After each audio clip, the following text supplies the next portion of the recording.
15h47, estamos acompanhando a sessão da segunda turma do STF que decide aí sobre a suspeição do ex-juiz Sérgio Moro. O placar está favorável ao ex-juiz por 3-2. Nunes Marques considerou inadmissíveis as provas obtidas de forma ilegal e Gilmar Mendes está rebatendo exatamente esse ponto, dizendo que a justiça já perdeu e deixou uma pergunta no ar: você compraria um carro do ex-juiz Sérgio Moro? E eu repasso isso agora para os nossos comentaristas que estão com a gente agora, a Amanda Klein e também o Diogo Schelp. Vocês comprariam um carro do ex-juiz Sérgio Moro? Começa aí com o Diogo. Diogo, boa tarde. Olha, para fazer uma compra de carro tem que avaliar bem, levar num bom mecânico de confiança que avalie. Eu acho que isso para qualquer pessoa, viu? O que surpreende aí talvez não surpreenda, né? Já era algo esperado, é a irritação do ministro Gilmar Mendes. Ele chegou a falar em indecência sobre o voto do Cássio Nunes Marques. Está muito irritado o Gilmar Mendes, está revendo seu próprio voto, né? Lembrando os próprios argumentos para votar a favor da suspeição, e agora fica a expectativa aí para ver se a ministra Carmen Lúcia de fato vai mudar o voto ou vai manter o que já havia decidido antes, contra a suspeição de Moro, né? Carmen Lúcia e Fachin também querem se manifestar. Nós vamos conferir qual é a posição deles, que eles podem mudar o placar. Por enquanto é 3-2 favorável. Carmen Lúcia lá atrás votou contra a suspeição, então por enquanto estaria garantida essa situação. Amanda Klein também com a gente. E Amanda, como é que você vê essa posição aí? A gente vê uma divergência muito clara entre Nunes Marques, que fez um longo voto, colocando essa questão de não se abrir o precedente para se aceitar uma prova obtida de forma ilegal, embora ele não tenha questionado o conteúdo. Já Gilmar Mendes acha que a justiça ficou desmoralizada com o que foi divulgado. Qual a sua avaliação?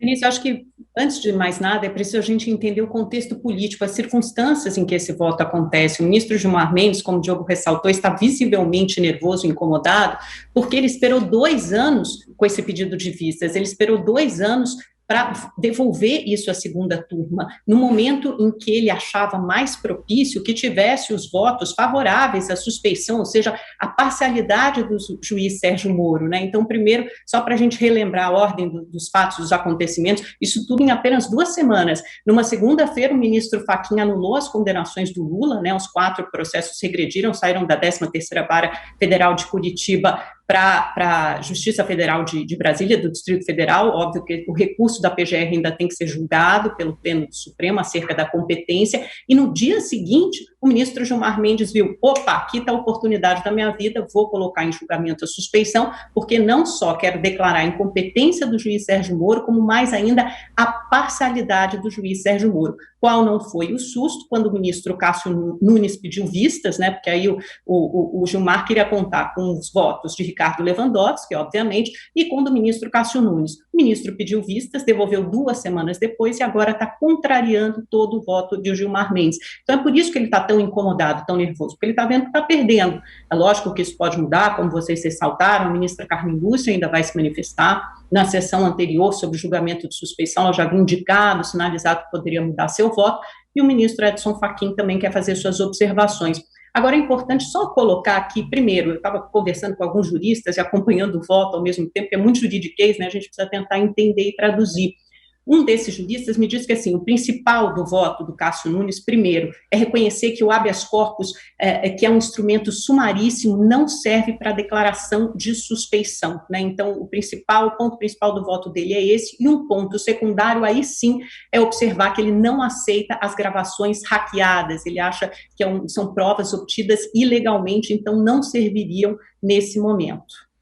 Exatamente, e a gente percebe que Gilmar Mendes, de uma forma bastante exaltada, ele em vários momentos cita Carmen Lúcia, talvez contando com essa possibilidade de ela alterar o voto e acabar alterando também o placar. Foi muito bem lembrado aí pela Amanda, todo o histórico recente que nós temos dessa situação, né? Foi imediatamente a decisão de se colocar em votação a suspeição do ex-juiz Sérgio Moro, porque abriu uma brecha, na medida em que os 3 processos contra Lula foram anulados, autuados e remetidos para a Justiça Federal em Brasília. Agora, do ponto de vista político, Diogo, como é que você vê essa situação toda? A suspeição de Moro, no final a gente vê um desgaste muito grande do ministro, ex-ministro e ex-juiz também, pela forma como ele saiu pelo governo e pelos processos que ele está enfrentando agora, não é?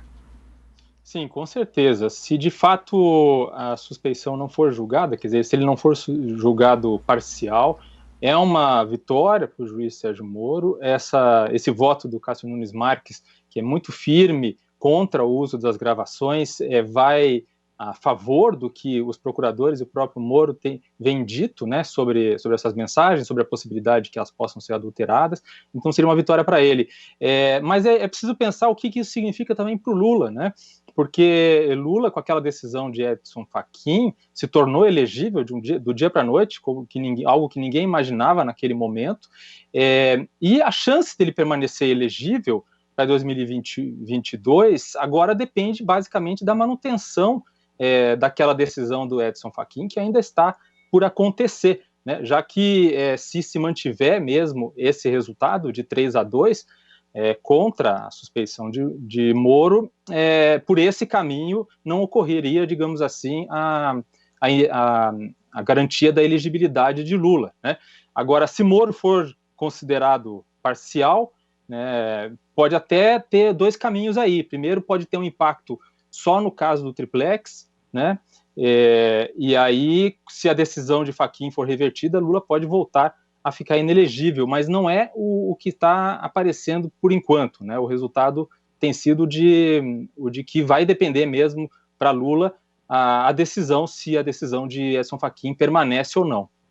E tem a questão também do tempo que a Justiça Federal de Brasília pode levar para avaliar esses casos. Há pouco eu falava com o procurador César Mariano, ele falou da questão da idade de Lula, que pode vencer o prazo, né, no começo do próximo ano, mês de janeiro, prescreve aí os processos e aí ele ficaria elegível porque não houve um novo julgamento. Né? E ainda que haja uma condenação por Brasília, ainda teria de haver pela segunda instância. Amanda, ele continua, em princípio, retornando ao jogo político, né? Por enquanto, sim, né? Enquanto não for analisada a decisão do Fachin pelo Pleno do Supremo, mas eu concordo com o Diogo, no sentido que agora, antes ele tinha duas pernas para atacar o Lula, né? E a questão da suspeição era muito importante, acho que principalmente pelo simbolismo, pelo significado político, porque ela significava dizer que o juiz Sérgio Moro foi parcial. Então, de alguma forma, legitimava aquele discurso do Lula durante esse tempo todo de que ele foi preso injustamente e de que ele foi perseguido pelo juiz Sérgio Moro. Seria importante ele ter o aval da Suprema Corte nesse sentido para tentar colocar isso na eleição em 2022, caso ele realmente saia candidato. Então, ele perde um ponto importante da sua defesa se a suspeição de Moro não for, de fato, declarada, como é o cenário mais provável que está pintando aí nesse julgamento agora da segunda turma. Então, todas as fichas apostadas na competência, quer dizer, o Pleno vai seguir o entendimento de Fachin ou não, e aí também é preciso ressaltar a diferença entre suspeição e competência, né? Com a suspeição, todos os atos são anulados, então volta para aquela fase de recebimento da denúncia e nada é aproveitado, todas as provas são nulas, então a oitiva de testemunha tem que ser refeita, por exemplo, o juiz tem que começar de novo, o trabalho do zero, aí a chance de prescrição, como você bem apontou, Denise, é enorme.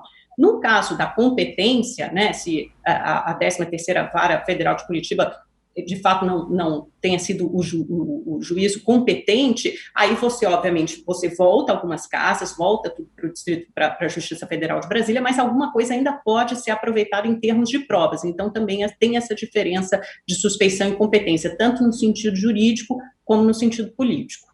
Agora, Diogo, o que a gente vê por várias pesquisas aí é que continua a percepção da sociedade de que Lula foi culpado mesmo, independentemente desses processos, da decisão de anulação do voto, da discussão quanto à suspeição do Sérgio Moro. Para a sociedade ainda fica essa mensagem de que Lula foi culpado de fato, né?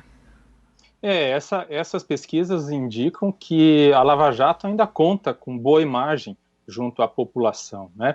E a gente precisa lembrar que Lula, antes da decisão de Fachin, ele dizia, creio que foi no ano passado, ele dizia que seria absolvido nas urnas, né? quando dentro dessa narrativa de que era inocente, como se fosse possível provar a inocência por meio das urnas. Mas com a elegibilidade, como disse bem a Amanda, ficava mais fácil, né, contar com essa narrativa de inocência se Moro fosse considerado parcial nesses processos. Agora é interessante pensar também no impacto que isso tem ou teria para os planos de Bolsonaro para as eleições do ano que vem, né? A chegada de Lula veio como um meteoro para as intenções do presidente, né? O presidente teria interesse em polarizar com qualquer outro esquerdista, menos Lula, com Haddad ou qualquer outro esquerdista de outro partido, e com Lula a situação é bem diferente. As pesquisas de intenção de voto de hoje, que são um retrato, ainda que prematuro, mas elas indicariam uma vantagem de Lula, mesmo no primeiro turno. Então, para Bolsonaro, seria muito mais interessante enfrentar outro candidato do PT, ou mesmo Moro, nas eleições de 2022, do que Lula. E agora, com essa decisão, fica mais fácil, digamos assim, mais perto disso acontecer, caso a decisão de Fachin seja revertida, né? Tem um ponto importante aí colocado pelo Joe, que é a questão do jogo político. Agora, em princípio, Sérgio Moro também seria um possível candidato, embora ele não se manifeste oficialmente a respeito disso, mas desde sempre, quando ele liderou aí os processos, os julgamentos da Lava Jato, ele sempre era apontado como um possível candidato à presidência. Amanda, você acha que essa decisão hoje altera em alguma medida a posição do juiz Sérgio Moro, ou ele já foi desgastado o suficiente com a saída dele do ministério? Porque tem esses dois lados. De um lado tem Lula contra Moro e de outro também tem a posição do presidente Bolsonaro contra Moro. Exato, a mesma pesquisa que mostrou ontem, né, Denise, o Datafolha, que mostra que até estou recuperando os números, que 57% da população consideram justa a condenação de Lula. Essa mesma pesquisa aponta também que houve uma diminuição na aprovação do trabalho do juiz Sérgio Moro à frente da Lava Jato. Despencou. A aprovação era de 65% em 2016, caiu para 45% agora em 2021, ou seja, teve um custo político grande para o Moro se apresentar como ministro da Justiça do governo Bolsonaro. Ele saiu menor do que entrou. Dito isso, mesmo assim, ele continua sendo um candidato forte, uma possível terceira via. Foi isso que as últimas pesquisas, Exame, Ideia Big Data, XP e PESP, Datafolha, quer dizer, todos apontam que o juiz Sérgio Moro também é um candidato, um adversário forte. Agora, eu quero jogar uma pimentinha nesse debate, não sei como o Diogo vê isso, mas é muito interessante que o ministro Cássio Nunes, sem querer fazer nenhuma acusação, juízo de valor, mas seja o fiel da balança nesse julgamento. Ele foi o primeiro ministro indicado pelo presidente Jair Bolsonaro, e agora ele toma uma decisão que pode salvar a pele do Bolsonaro, porque, como disse o Diogo, uma coisa é combater o fantasma do Lula, outra coisa é combater o Lula de carne e osso. Diogo? Eu concordo, né? Se fossem pessoas que acreditam em teorias da conspiração, poderiam acreditar que há algo por trás disso, né? Porque Cássio Nunes Marques era conhecido como um juiz garantista, ele foi apresentado dessa forma quando chegou ao STF, inclusive foi criticado pelos bolsonaristas justamente por esse perfil, né? Então, essa decisão, aliás, o próprio Gilmar Mendes fez essa crítica agora na fala dele, que ele ainda está falando, mas ele disse exatamente isso. Isso não tem nada a ver com garantismo, ministro Nunes Marques, né? Então ele fez a crítica e falou isso, o senhor não está sendo garantista, né? Então, querendo dizer que Nunes Marques estaria indo contra a sua própria característica como juiz, né? Então, e é uma decisão que é isso, é uma das pernas, digamos assim, que sustentava essa possibilidade de Lula se candidatar no ano que vem. Ainda ele depende ainda da decisão sobre a reversão ou não da decisão do Fachin de anular os processos. Mas, de fato, pode haver quem veja aí nessa decisão do Nunes Marques alguma intenção política por trás. E agora fica toda a expectativa em relação ao que Carmen Lúcia fará com o voto dela, se haverá uma mudança de posição, lembrando que Gilmar Mendes e Lewandowski votaram pela suspeição de Sérgio Moro. Nunes Marques foi o voto de hoje, ele tinha pedido vistas do processo, ele foi contra a tese da defesa do ex-presidente Lula, votou também contra a suspeição de Moro. Essa tinha sido a posição de Fachin e de Carmen Lúcia. Carmen Lúcia já se manifestou a respeito dessa vontade de rever o voto dela, não se sabe se para acrescentar alguma observação ou para alterar mesmo o teor desse voto, e Fachin também vai falar novamente. Então fica a expectativa se haverá alguma mudança nesse placar, por enquanto 3-2 favorável ao ex-juiz Sérgio Moro e contra a suspeição que foi apresentada pela defesa de Lula. Eu queria saber, Amanda, como é que você vê essa possibilidade, essa expectativa em cima de Carmen Lúcia, se você considera possível uma mudança da posição dela? Acho que sim, né? Acho que tudo é possível. A gente está aqui, enfim, estamos todos ansiosos, né?